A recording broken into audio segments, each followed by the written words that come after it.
அரசாங்கம் ஜனாதிபதி தேர்தலின் போது அரசு சொத்துக்களை பயன்படுத்தி எதிர்த்தரப்பை அச்சுறுத்தும் வகையில் செயற்படுவதாக பொது எதிரணியான புதிய ஜனநாயக முன்னணியின் பிரதிநிதிகள் தெரிவிக்கின்றனர். கொழும்பில் இன்று நடைபெற்ற ஊடக சந்திப்பின் போதே இவர்கள் இதனை கூறினர்.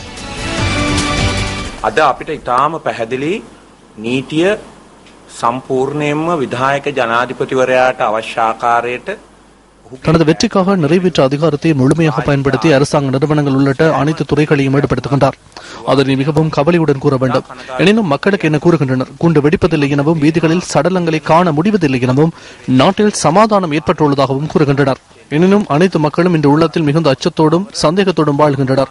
மைத்ரிபால சிறிசேனவிற்கு கூட்டம் ஒன்றை நடத்தச் சென்றால் அல்லது அலுவலகம் ஒன்றை திறக்க முற்பட்டால் வரலாற்றில் என்றுமே இல்லாதவாறு அதிகாரத்தை பயன்படுத்தி அச்சுறுத்தல் விடுக்கின்றனர். இவ்வாறு தொடர்ந்து இடம்பெறுமாயின் நாட்டின் ஜனநாயகம் தொடர்பிலான எதிர்பார்ப்பு இல்லாமல் போய்விடும். கடந்த காலங்களில் ஏற்பட்டதை போன்று வன்முறை நிறைந்த சூழல் உருவாகலாம். කැරලිකාරී තත්ත්වයන් ඇති වෙන්න ඉඩකඩ තියෙනවා. පසුගිය දවස්වල මිත්‍රවරුනි අපි නිරීක්ෂණය කරා கடந்த சில தினங்களாக மிகவும் மோசமான 34 வன்முறை சம்பவங்கள் பதிவாகின. அந்த 34 வன்முறை சம்பவங்களில் குண்டு தாக்குதல் மேற்கொள்ளப்பட்ட 10 சம்பவங்களும் அடங்குகின்றன. மிகவும் மோசமான முறையில் திட்டமிட்டு மக்களை அச்சுறுத்தும் நடவடிக்கைகள் இடம்பெறுகின்றன. குறிப்பாக ஐக்கிய தேசிய கட்சியின் கிராம மட்ட பிரதான செயற்பாட்டாளர்களை இலக்கு வைத்து அவர்களை உள ரீதியாக பாதிக்கும் வகையில் இதுபோன்ற விடயங்கள் இடம்பெறுவதை எம்மால் அவதானிக்க முடிகின்றது.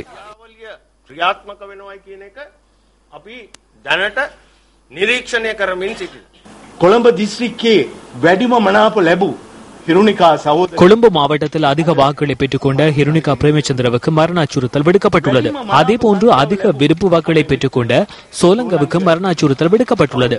எனக்கும் அதுபோன்று மரண அச்சுறுத்தல் காணப்படுகின்றது. எம்மை கொலை செய்யுங்கள், எம் மீது குண்டு தாக்குதல் நடத்துங்கள், முடியுமானவர்களுக்கு அதனை செய்ய முடியும். எமக்கு போலீஸ் பாதுகாப்பு இல்லை. மைத்திரிபால சிறிசேனவுக்காக உயிரை தியாகம் செய்யவும் நாங்கள் தயாராக உள்ளோம் என்பதனை இந்த வேளையில் கூற வேண்டும். தற்போது நான் வீடு செல்லும் போது என் மீது தாக்குதல் மேற்கொண்டு கொலை செய்யலாம். அவ்வாறு இடம்பெற்றால் எனது சடலத்தை புதைக்க வேண்டாம். 8ஆம் தேதி வரை வைத்துக் கொள்ளுங்கள். அனைத்து கூட்டங்களுக்கும் கொண்டு செல்லுங்கள். අද මම ගෙදර යනකොට සමහර විට උණ්ඩේකින් බෝම්බේකින් මගේ ජීවිතයට හානි වෙන්න පුළුවන්. මම මේ මිත්‍රයන්ට කියනවා එහෙම මරණයකට අපි පත් වුණොත් මගේ මිනිය බලලන්න එපා. 8 වෙනිදා වෙනකන් තියාගන්න. හැම රැස්වීමකටම අරගෙන යන්න. මන්ත්‍රීතුමා මේ වෙනකොට තවම TNA එක කාටද සහාය දෙන්නේ කියලා කියලා නැහැ. ඔබතුමාලා එතුමාගේ සහාය මේ ලබා ගැනීම සඳහා කටයුතු කරමින් පවතින මේ දෙමළ ජනයාට සුවිශේෂ වූ ප්‍රශ්න தமிழ் மக்களுக்கே உரித்தான பிரச்சனைகளை தீர்க்கும் ஒரு ஜனாதிபதி தேர்தல் அல்ல இது. சிங்கள மக்களுக்கே உரித்தான பிரச்சனைகளை தீர்க்கும் ஒரு ஜனாதிபதி தேர்தல் அல்ல. முஸ்லிம் மக்களுக்கு மாத்திரம் காணப்படும் பிரச்சனைகளை தீர்க்கும் ஒரு தேர்தலும் அல்ல.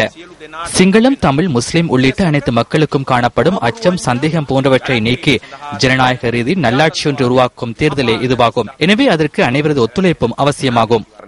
ඒකට සියලු දෙනාගේම සහයෝගය අවශ්‍යයි. ජාතික හෙළුමත් එක්ක අත්සන් කරපු ගිවිසුම මේ වෙනකන් එළියට දාලා නැහැ කියලා ගන්න චෝදනා කරනවා. අපි බොහොම පැහැදිලි එකඟතාවයක நாம் மிகவும் தெளிவான இணக்கப்பாட்டுடன் உள்ளோம். போலி வாக்குறுதி என்பது தொடர்பில் பேச்சில்லை. நிறைவேற்று அதிகார ஜனாதிபதி முறைமையில் காணப்படுகின்ற எல்லையற்ற அதிகாரங்களை நீக்குவதே எமது நோக்கமாகும். அதனூடாக ஜனநாயகத்தை ஏற்படுத்த வேண்டும். அந்த இணக்கப்பாடுகளை மைத்திரிபால சிறிசேன தனது தேர்தல் விஞ்ஞாபனத்தில் குறிப்பிட்டுள்ளார்.